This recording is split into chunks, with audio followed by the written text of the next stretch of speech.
Ակնհայտ է, որ Միացյալ Նահանգների նախագահի ընտրության չնախատեսված արդյունքը շոկ առաջացրեց հասարակական քաղաքական շրջանակների համար, սակայն մի ուշագրավ դիտարկում է արել Հայաստանում Միացյալ Նահանգների դեսպան Ռիչարդ Միլսը, թե անկախ նրանից, թե ով կընտրվի նախագահ, արտաքին քաղաքականությանը վերաբերող ծրագրերի 80%-ը կմնան անփոփոխ, իսկ այն 20%-ը, որը կփոխվի, ըստ դեսպանի, կապված է նախագահի նախընտրությունների հետ։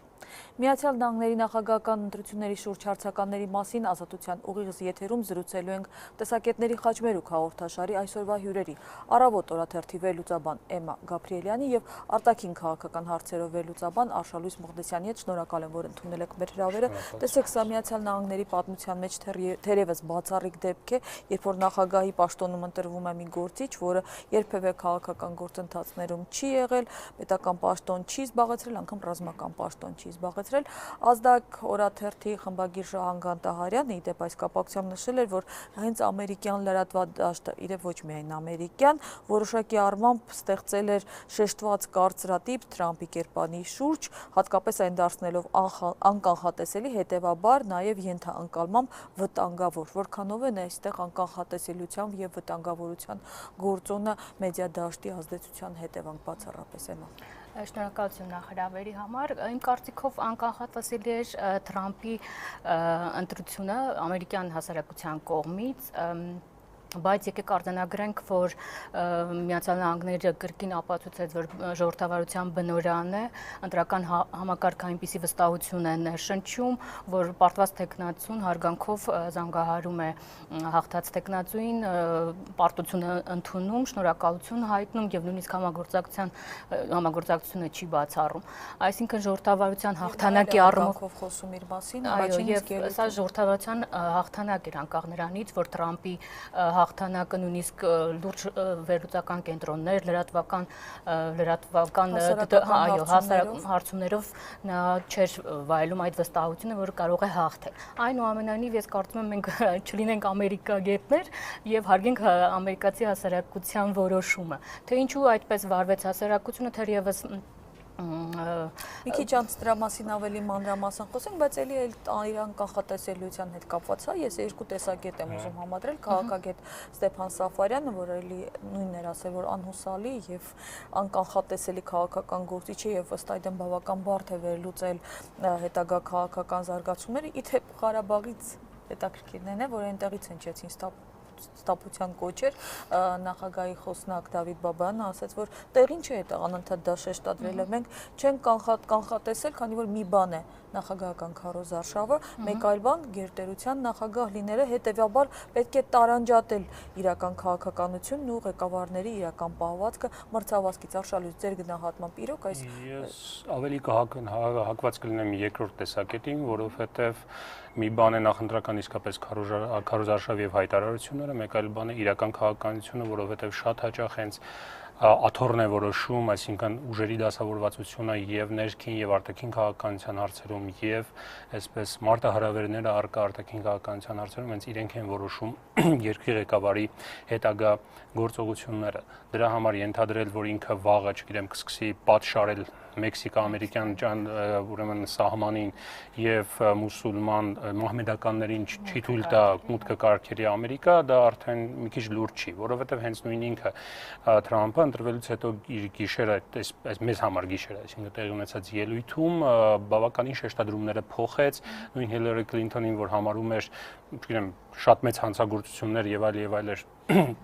շռայլում, այսպես ասած, նրա հասցեին հայտարարություններ, ասաց, որ ինքը շատ մեծ ներդրում է ունեցել Ամերիկայի քաղաքականության մեջ եւ այլ։ Այսինքն պետք չի շատ մեծ եզրակացությունների գալ, նախընտրական ուրեմն ռիտորիկան, այսպես ասած, դա ներքին լսարանին ուղղված կոնկրետ խնդիր լուծող ռիտորիկա է, իսկ արտաքին քաղաքականությունը մեկ այլ բան է, թեկուզ անգամ գերտերության համար։ Հիմա անդրադառնանք այն հարցին, որի մասին ավելի վաղ ակնարկում էիր, ինչով էր պայմանավորված այս ընտրությունը։ Տեսեք, դեմոկրատների նախընտրական արշավում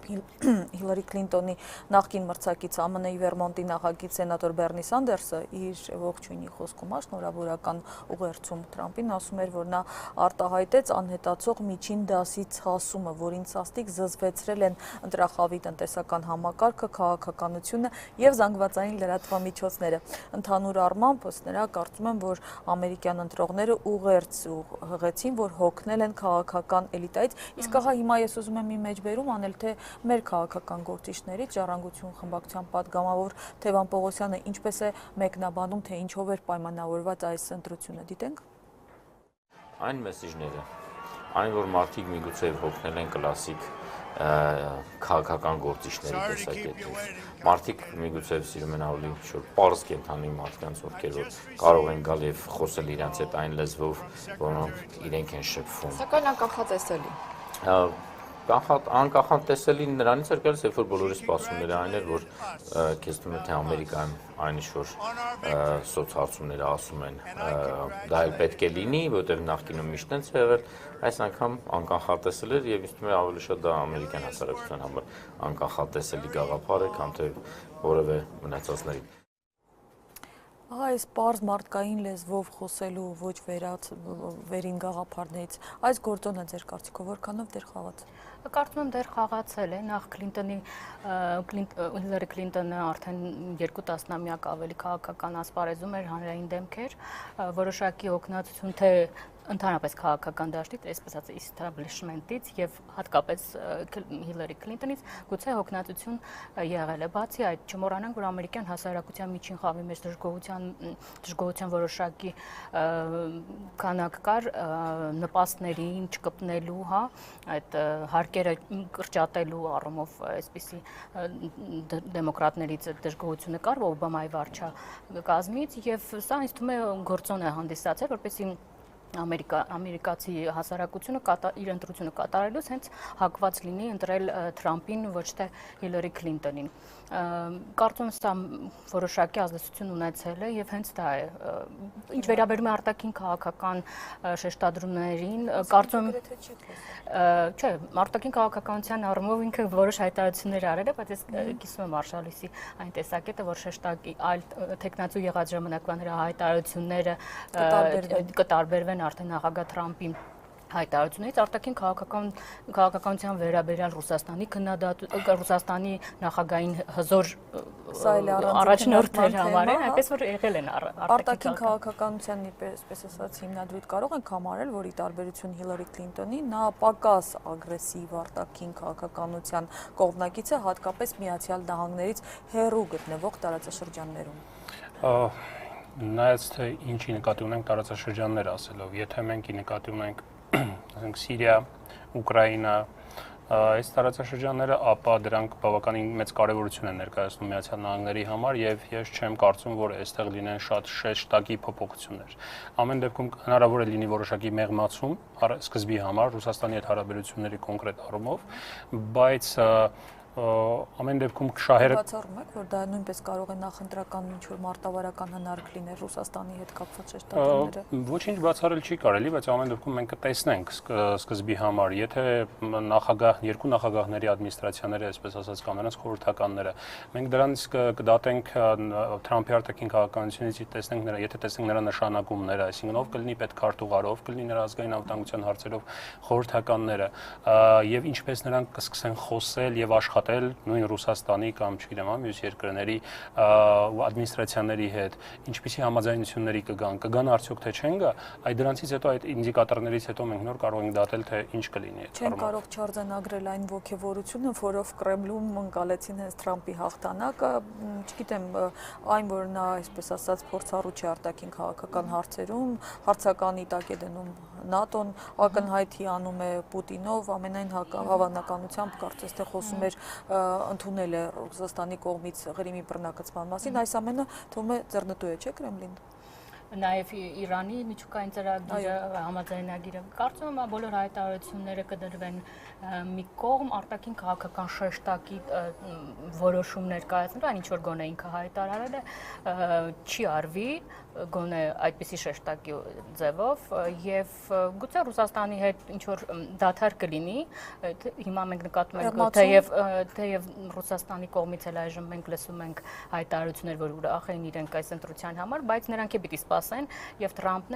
բացի այդ ինքը չի արտաքին քաղաքական որոշումներ կայացնող խոշոր հաշվով, դա մի համակարգ է հարյուրամյակներ աշխատող, տասնամյակներ, հարյուրամյակներ աշխատող եւ Թրամփը ստիպված է լինելու այդ ամերիկյան շահերը, երբ որ ինքը իր հայտարարությունն արեց, չէ, ընտրվելուց հետո, որ բոլոր ամերիկացի բոլոր քաղաքացիների նախագահն է լինելու եւ առաջնային է լինելու Ամերիկայի Միացյալ Նահանգների շահը, իսկ շահերը ենթադրում են նաեւ հաշվարկներ կոնկրետ եւ Ռուսաստանի հետ հարաբերությունում, հենց Ուկրաինայի հարցում, Սիրիայի հարցում եւ բոլոր մնացած հարցերում։ Հայաստանյան քաղաքական գործիչները հույս ունեն, որ Դոնալդ Թրամփի նախագահության օրոք այնուամենայնիվ ռուս-ամերիկյան հարաբերությունները կկարգավորեն, ինչը իրենց կարծիքով դրականորեն կանդրադառնա նաև Ղարաբաղյան հարցի կարգավորման եւ Հայաստանի տնտեսական իրավիճակի վրա։ Լսենք, թե այս կապակցությամբ ինչ է ասում Դաշնակցության բյուրոյի քաղաքական հարցերի եւ Հայդատի գրասենյակի պատասխանատու Կիրո Մանոյանը։ Այնպես չէ, որ Թրամփը ինչ որ տեխնազու որպես ասում էր, արդեն ամեն ինչ կարողանա վաղը կործատրել։ Շատ հարցեր կան, որոնք իրեն վստահաբար կստիպեն, որ հետ գնա, այսպես ասած, իր հայտարարություններից, բայց նաև անկանխատեսելի պետք է ամեն ինչ անկանխատեսելի չէ, այն իմաստով, որ ինքը բարձ է փորձելու է Ռուսաստանի հետ ավելի նորմալ հարաբերություններ ունենալ։ Այդ իմաստով մեր դարաշրջանը կարող է ինչ որ չափով օգտվել, այն իմաստով, որ Միացյալ Նահանգներ Ռուսաստան մրցակցությունը կամ ընդհանրապես մեծ ուժերի մրցակցությունը մեր դարաշրջանում լավ է այս տեղի պետությունների համար, մեր ճանաչված կամ չճանաչված պետությունների համար, այնքանով որ կարող են մանևրել,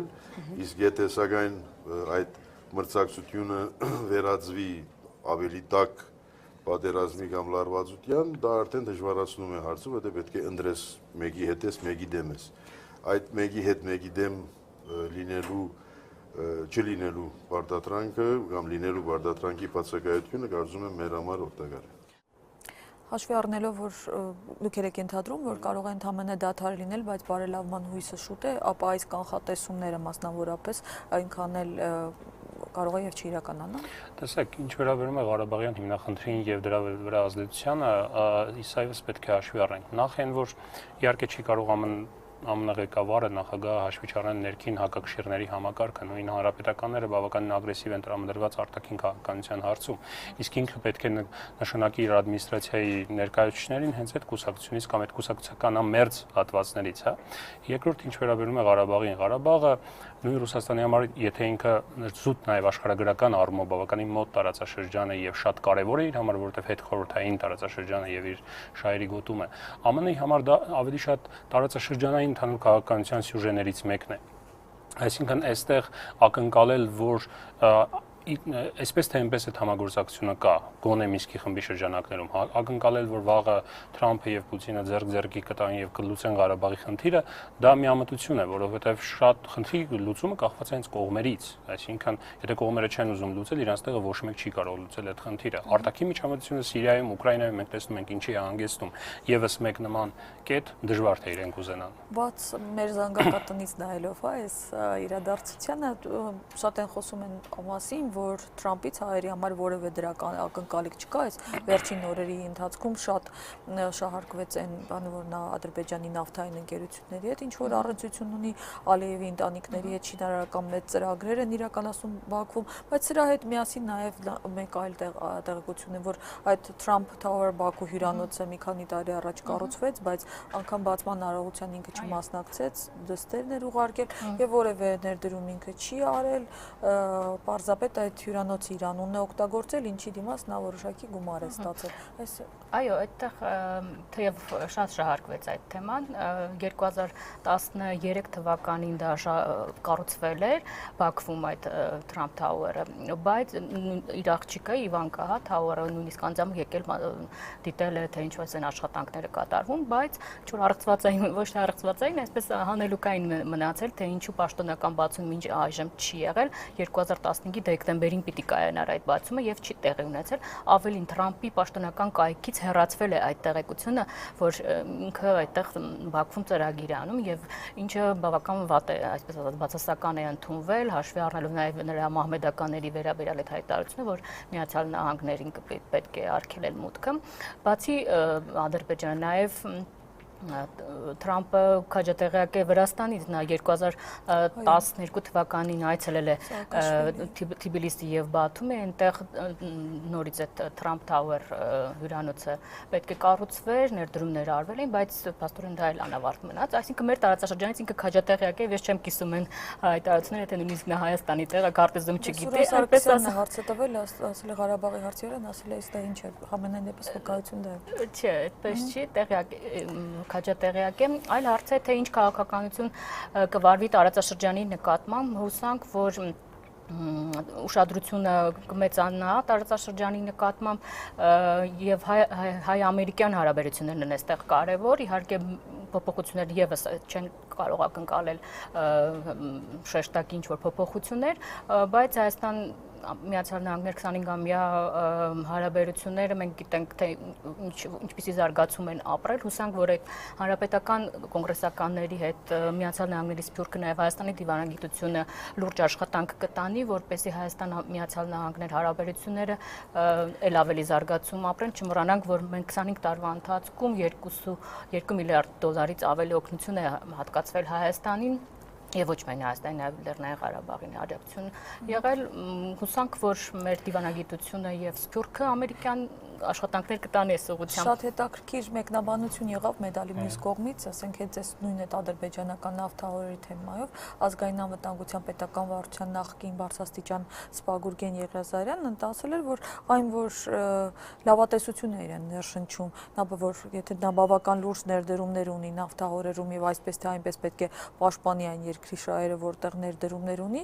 եւ այդ ըստ Գուրգեն Եղիազարյանի Թրամփի ներդրումները Ադրբեջանում կբերեն նրան, որ նա ամեն ինչ կանի, որպեսզի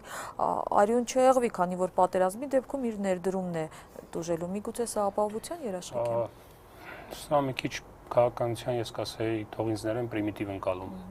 որովհետև ուղղակի ներդրումներով չի պայման Թրամփի, այսպես ասած, ներդրումներով, որ նա ամեն ինչ պետք է անի, որ տարածաշրջանում կոնֆլիկտ չլինի կամ հակամարտություն չվերսկսի։ Դա ընդհանուր քաղաքականություն է, որ իրականացվում է, նույնը կարելի է ակնկալել նույն Եվրոպայից, որովհետև այնտեղից խողովակաշարեր են գնում դեպի Եվրոպա, ինչում եւս հետաքրքրված է Ամերիկայի Միացյալ Նահանգները, որովհետև ուզում են Ռուսաստանից փոքրացնել Եվրոպայի էներգետիկ կախվածությունը եւ այլը։ Միայն ելնել նրանից, որ Թրամփը այնտեղ ներդրումներ է կատարել կամ հյուրանոց է կառուցել, որպեսզի հիմա շահագրգիռ կլինի, որ այդ հյուրանոցը իսկանդերներով չխփեն, ասենք ենթադրենք նույն, դժվար է, էլի։ Ինչ վերաբերում է տարածաշրջանային վերաբերյալ տեղեկացվածության եւ ոչ, ես նաեւ հակված եմ նրան, որ այդքան էլ կարող է տեղյակ չի, որովհետեւ տեսեք, բիզնեսմենը, որ իրականացրել է բիզնես աշխարհի տարբեր տեղերում, տարածայրում եւ նոր է մտել քաղաքականություն եւ իրեն հարցնում են, գիտեք, Ղարաբաղի խնդիր կա, իսկ դա ինչ է, իսկապես դա այդպես պետք է պատասխանի, կարող է, չգիտի, անգամ որ Նագորնո Ղարաբաղ է, այսպես բան։ Այնպես չի, որ ԱՄՆ մյուս նախագահները հաստատ չի իմանա, բայց ԱՄՆ մյուս նախագահները այնպես չի, որ իրանք այդ ամեն ինչի մասին շատ խորացված պատկերացումներ են։ Դա հսկայական գերտերություն է, զբաղվում է աշխարհում շատ երկրներում, շատ կետերում խնդիրներով։ Դա ընդհանուր պատկերացում ունի նախագահի այդ ամեն ինչի մասին, զբաղվում է վարչակազմը, զբաղվում են պաշտոնյաները, ենթապաշտոնյաները եւ այլ եւ այլ։ Բայց ուշադրություն դարձրեցիք, որ Ալիևը անգամ իր շնորհավորական ուղերձը Թրամփին հիմնականում նվիրել էր հենց Ղարաբաղի Ինչու էր այդպես արել, որովհետև Միացյալ Նահանգները Ադրբեջան հարաբերությունները վերջին տարիներին բավական անկում են ապրել, սուր հարաբերություններ են, սրված հարաբերություններ, մենք չմոռանանք, թե ինչ նախագծեր էին, չէ, շրջանառվում նույնիսկ Իլհամ Ալիևի վարչակազմի պատժամիջոցներ ենթարկելու, Օբամայի վարչակազմը Ալիևի նկատմամբ բավական կոշտ քաղաքականություն, բավական չասենք, նկատելի քաղաքականություն տարավ եւ բնական է, որ Իլհամ Ալիևի հույսը հիմա Դոնալդ Թրամփն է եւ նրա այդ շնորհավորական ուղերձի մեծ ամսացը Ղարաբաղյան հիմնախնդրին նվիրել է եւ բողոքել է Հայաստանի քաղաքականությունից, հենց դրա վկայությունն է, որ նա Թրամփից ակնկալելու է ադրբեջանանպաստ, այսպես ասենք, հա, լուծում, որը ես չեմ կարծում, որ Թրամփը պիտի, այսպես ասած, բավարարի Ալիևի սպասումները, որտեղ Մինսկի խմբի համանախագահող երկիր է եւ Ադրբեջանում կատարվող վերջին տարիներին ժողովրդավարության հետընթացը եւ այլը, այս ամեն ինչը հաշվի առնվելու անկախ նրանից, թե երկիրը ով է հիմա նախագահ։ Տեսեք, շատ է քննադատվում նաեւ, որ հայկական կազմակերպությունները, հա, ամերիկյան այս նախագահական քարոզարշավի ընթացքում չպաշտպանեցին որևէ տեխնացուի եւ ոչ մի տեսակ մասնակցությամբ աչքի չընկան եւ զերծ մնացին որևէ մեկին պաշտպանելուց եւ ասում են, որ նրանք սխալ արեցին, որ չեզոքություն պահպանեցին, կարեւոր գործոններ կան, որ պետք է մասնակցեին, լսենք թե ինչ է ասում Ազատ դեմոկրատներ կուսակցության փոխնախագահ Անուշ Սեդրակյանը։ Մենք պետք է ուղղակի մեր պետության, մեր քաղաքականության եւ մեր հետագա գործողությունների համար հաշվարկենք ճիշտ քայլերը, որովհետեւ մենք պետք է հասկանանք, որ այսուհետ քայլերի ընդհանուր ուղղությունն է փոխվելու եւ Հայաստանը կարող է ինքը չշահել։ Ճիշտ է, հիմա մարդիկ կան, որ շատ ոգևորված են եւ կարծում են, որ Հայաստանը կարող է շահի, իսկ Հայաստանի եւ Ամերիկայի հարաբերությունները ցավոք կշշտեմ, ցավոք չվախենալով այդ բառից, միշտ հիմնված են եղել նրա վրա, թե Ամերիկայի գալիք նախագահը կընդունի ցեղասպանությունը, թե ոչ։ Այո, նման խոստումներ այս ընտրությունների ժամանակ չեղան, եւ գիտեք ոնց է, եւ դա ընդհանրապես սին խոստումների մի շարք է, որտեվ երբ որ գա այն պահը, որ Ամերիկայի շահերին համապատասխան լինի ընդունել հայոց ցեղասպանությունը, Ամերիկան նույնիսկ չի տեղեկացնի ոչ Հայաստանին, ոչ Թուրքիային, մի գիշերվա մեջ կընդունի ցեղասպանությունը, որովհետև դա իրեն պետք է դիտարկել նախագահներին ցեղասպանության պրիզմայով, դա քաղաքականություն չէ, դա պատմության հետ հաշիվներ մաքրելու տենդենց է, որը երբևէ օգուտ չի տվել նախագահների ընտրության հարցում։ Այս կապակցությամբ շատ հարցադրումներ կան, հա, բայց սկսենք նրանից, թե ինչպես այդպես եղավ, որ ԱՄՆ-ի նախագահի երկու տեխնացուներն էլ այդչափ չկարևորեցին հայկական համայնքի ձայները։ Այս կարդացել եմ Կալիֆոռնիա Կուրիեր թերթի խմբագիր Հարութ Սուսասունյանի հարցազրույցը, որը ասում է, որ երկուսին էլ դիմել էին հարցադրումներ, երկուսն էլ անպատասխան թողեցին բաց դիմումները, իրենք տեղյակ չեն եղել, թե ինչպիսին է Թրամփի դիրքորոշումը հայկական հարցերի վերաբերյալ, իր հետ կապ հաստատելու բոլոր փորձերը անպատասխան են մնացել, նա հետաքրքրություն չի ցույց տվել հայերի հետ կապ հաստատելու հարցում եւ ինչպես ըստ նրա կարող էր հայկական համայնքը թիկուն կանգնել մի տեխնացուի, որի դիրքորոշումները անծանոթ են իր համար եւ ինչպես կարելի էր կուրորեն պաշտպանել նման տեխնացուի, դա կլիներ անպատասխանատու մոտեցում։ Այստեղ մեդալի երկու կողմ կա։ Մի կողմից իհարկե ժամանակին, երբ Օբաման եղավ նախագահ, դարձավ նախագահ, հայ համայնքը պաշտպանում էր, որովհետև խոստումներ կային եւ այլ, բայց դրանք չիրականացվեցին։ Հիմա նույն գետը մտնել մի քանի անգամ մի քիչ չի ստացվում։ Դրա համար ասենք, բայց կան սրա նաև մյուս կողմը, այն իմաստով, որ սա առիթ էր, հնարավորություն էր նաև քաղաքական իմաստով համայնքի ուժը, միավորվածությունը, միախմբվածությունը ինչ որ հարցերի շուրջ ցուցաբերելու համար, որպեսզի այն մնա գոնե գործոն ԱՄՆ-ի արտաքին քաղաքականության կամ ներքին քաղաքականության հարցերում, որպեսզի համայնքը որպես այդպեսին, եթե չասենք միատար կամ միասնական քաղաքական օրգան, բայց գոնե ինչ որ չափով որպես միություն եւ հանրույթ իր խոսքը ասել այդ ուղղությամբ, բայց դա եւս տեղի չունեցավ, այսինքն մի կողմից չեղավ այդ հետաքրքրությունը, բայց մյուս կողմից էլ այդ համախմբված ինչ որ մոտեցումը չեղավ, գոնե կողմից էլ չի որևէ բան չի արվել, քայլ չի արել հայկական ձայների համար, հետաքրքիր է, սա ոնց որ թե առաջին անգամը չէ, Կարծիքով հայ համայնքը Միացյալ Նահանգների լոբիստական կառույցները պետք է ավելի կենտրոնանան ըստ Լեռնային Ղարաբաղի հակամարտության վերա անվանդ ապրիլի այդ կամ գուցե զուգահեռ երկուսներ, եթե այդպես ասած մենք իրենց փոխարեն չպիտի որոշենք, բայց լավ կլինի, որ Միացյալ Նահանգների լոբիստական կառույցները Լեռնային Ղարաբաղ ռեսուրսները ավելի սկսեն ավելի շատ ծախսել Լեռնային Ղարաբաղի հակամարտության կարգավորման ուղղությամբ։ Ինչ վերաբերում է թեկնածուների այս անգամ ցեղասպանության ճանաչման հարցը չօգտագործելը, ինձ թվում է ճիշտ արեցին, ովքեր խոստացել են չեն կատարել, մեզ ինչը պետք է սինը այդպես ասած հույսեր, հայտարարություններ, մենք ամեն անգամ սպասենք վերջին ապրիլի 23-ի գիշեր, թե ինչ պիտի ասի եւ նորից այսպես։ Հիմա պետք է աշխատել, թեկուզ հենց Թրամփի հիմա էլ են սպասում, հիմա ես վստահաբար կա, որովհետեւ դա այն ակումբում հնչել է այդ հայտարարությունը, որտեղ կարծեմ հենց դուք էլ վարում եք այդ քննարկումը, երբ որ գլոբալիզացիա եւ տարածաշրջանային հետազոտությունների կենտրոնի ղեկավար Ստեփան Գրիգորյանը ասեց, անսպասելի մարդ է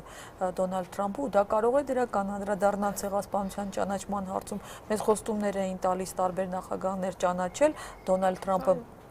ընդհանրապես դրա մասին չի խոսել, շանս կա, ինքը անսպասելի քայլեր անող մարդ է, կարող է էմոցիոնալ պոռթկում ունենա եւ ճանաչի ցեղասպանության փաստը։ Դժվար, որովհետեւ Թուրքիան շատ կարևոր երկիր է ամեն դեպքում եւ տարածաշրջանում դա է կարևոր է Եվրոպայի համար, կարևոր է ԱՄՆ-ի համար, ՆԱՏՕ-ի անդամ երկիրը, երկրորդն է իր հզորությամբ եւ այլ։ Նման խնդիրները իմպուլսների հիման վրա կամ նախագահ այդ ժամանակ ինչ տրամադրության մեջ է, չեն լուծում, կամ Էրդողանի հետ հերթական խոսակցությունից հետո ինչ խնդիրներ են քննարկվել, չեն լուծում։ Այստեղ ավելի խորքային խնդիր կա նաև հայկական համայնքի մասով, որովհետև կարծես թե ԱԱԿ-ի մասը զգացել է, որ մեկ է, ով ինչ խոստում տա դա չի կատարելու ցեղասպանության մասով, բայց ցեղասպանությունը այդ համայնքի ինքնության մի մասն է, հա, դա համայնքը համակարգող եւ այսպես համախմբող խնդիրներից մեկն է։ Մյուս կողմից ինքը այդ տրանսֆորմացիայի մեջ է, որ դա դուրս է գալիս, որովհետեւ ով էլ ինչ խոստանա չի կատարելու, թե տեղի ինչ պետք է լինի, դա է խնդիրը։ Լեռնային Ղարաբաղը կլինի, Հայաստանը կլինի դրա կենտրոնում, այս տրանսֆորմացիայի մեջ է, դրա համար կարծում եմ նաեւ այդ պատճառով այդ համախմբվածությունը տեղի չունեցավ։ Համայնքի մի մասը քվեարկեց դեմոկրատ կուսակցության օգտին, մի մասը քվեարկեց հանրապետականի օգտին, մի մասն է ինչպես ամերիկացիների ԱԱԿ-ի մեծ մասը չգնաց ընտրությունների եւ չքվեարկեց ընդհանրապես։ Բայց իրենք շատ կարևոր հաղթանակ են ունեցել, հենց ԱՄՆ-ում գործող երկու հայկական կառույցներն էլ պնդում են, որ Սենատի եւ ներկայացուցիչների տանատրություններում հաղթել է հայ համայնքի աջակցությունը վայելող տեխնացուների մեծամասնությունը։ Օրինակ Հայդատի գրասենյակը Վաշինգտոնի պնդում է, որ ընտրություններում հաղթել է իրենց կառույցի աջակցությունը վայելող տեխնացուների 93%-ը, սա բավական լուրջ տվյալ է, չէ՞։ Այո, ավելի լավ, ուրեմն աշխատանքները պետք է ավելի հետևողական իրականացնել, հանրապետական վարչակազմի հետ աշխատանքները կոնկրետ նշել եւ առաջ ընթանալ մեր շահերին համապատասխան Հայաստանի։ Ոնց է պատասխանում, պատկերացնում հետագա աշխատանքը հաշվի առնելով այդ ինչ պետք է անել, որ հայկական գործոնը էլի էական նշանակություն ունի։ ԱՄՆ հանրային քաղաքականության առումով բավականին հարմար այսպես ներքին հարթակներ ունեցող պետություններից է։ Լոբիզմը գալիս է Ամերիկայից,